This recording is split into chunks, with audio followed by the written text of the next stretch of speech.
I'd like to show you how I took inspiration from this gift bag and applied it to my polish hobby using just very basic tools.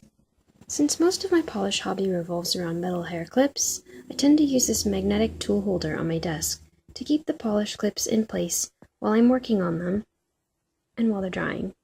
Here you can see I've already applied 2 coats of Sinful Shine Al Fresco to the blue hair clips, and I'm preparing my next step, which will be to add a few touches of Layla Ceramic Effect, which is a nail polish that I purchased in Canada.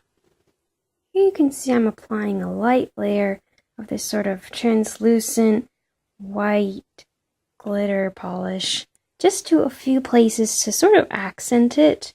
It's best to keep sort of a dry brush because you don't want it to be so thick that it covers up your original color.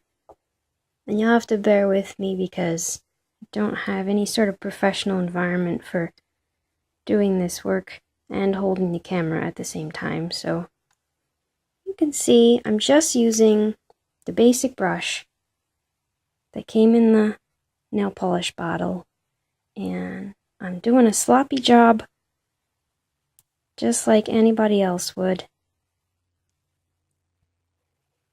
But I think when it dries, it's going to be quite pretty.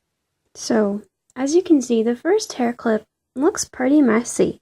I've used Green Garden Party, which was Sinful Colors, to sort of fill in some of the dead looking spaces with a dotting tool.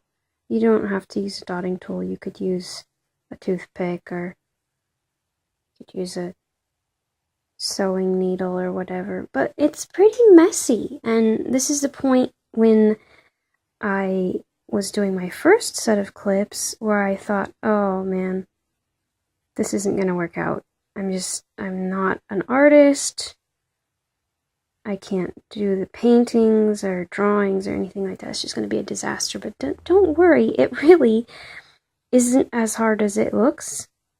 Everything kind of works itself out in the end. You can see a minute ago there, I wanted to draw a vine, and it's too gloopy, because that's pretty common with Sinful Colors. And instead of making a vine, I said, alright, well, it's too fat. It's going to be a leaf.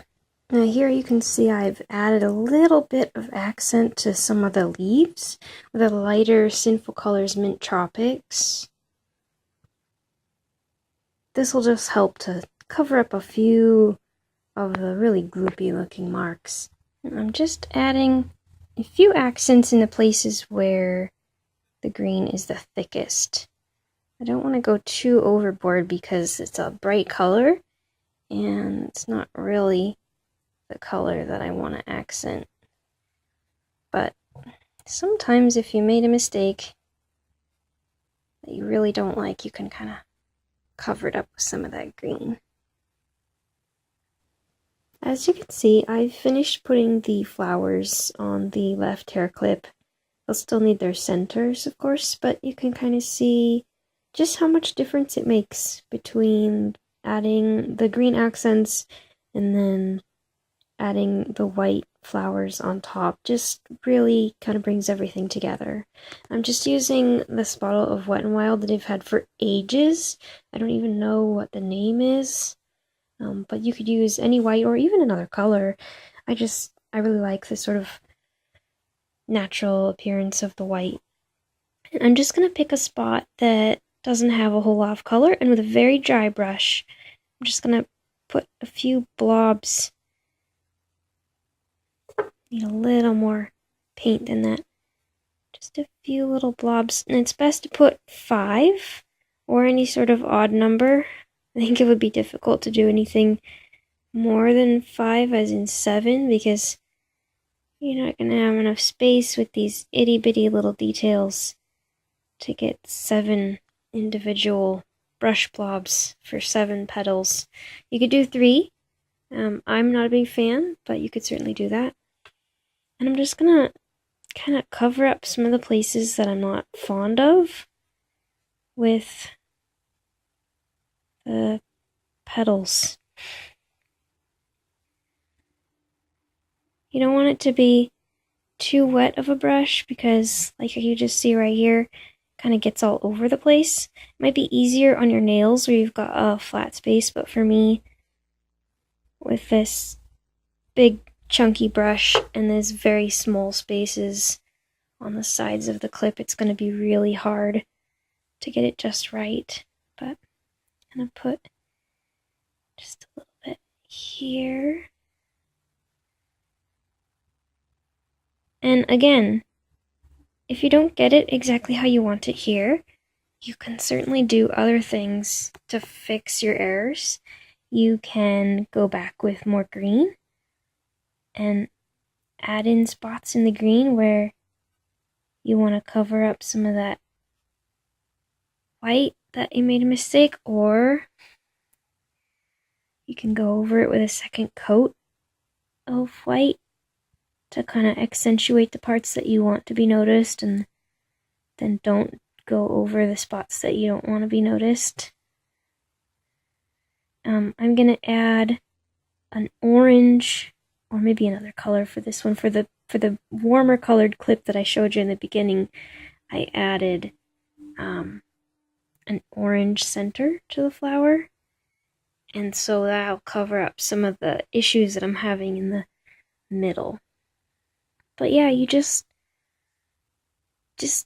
take a little bit of paint and just kind of glop it into petals, and it really just kind of comes together on its own. Maybe just add a few sprigs in some places.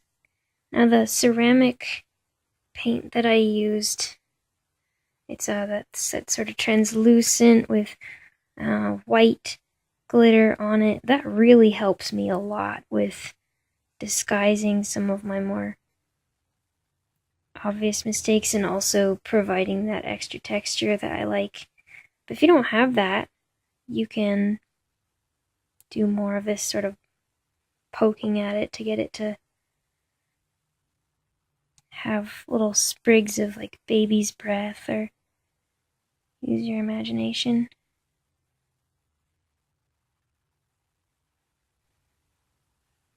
Like me, you've probably been afraid to try freehand art because you said, I don't have the right tools, or I don't have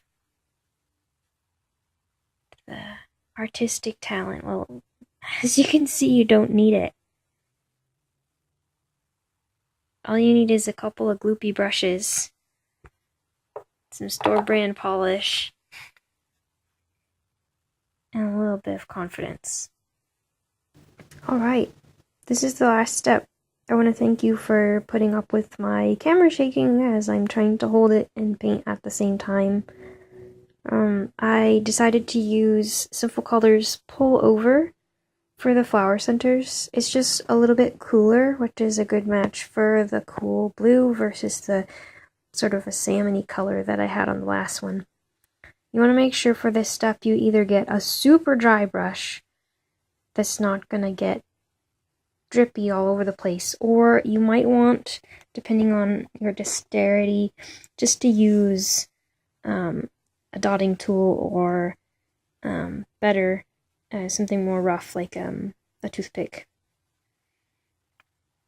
If you use a dotting tool, it might be too round. And just put the faintest little bit of your center color into the center of your flowers. If it gets too much, you can always go back over it in your petal color and tone it down a little bit. And it doesn't have to be exactly in the center. This is freehand, right? So it's totally okay if you don't get it exactly right.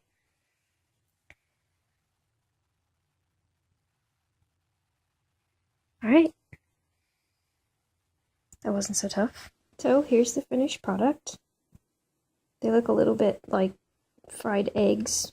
Maybe that wasn't the best choice of color, but I can certainly add on to them by adding another color, or just enjoy them for what they are. That I did this all by myself with just basic tools, and I can certainly make another pair in purple or another color and try other color combinations until I have something that I'm really proud to wear. Thanks for watching.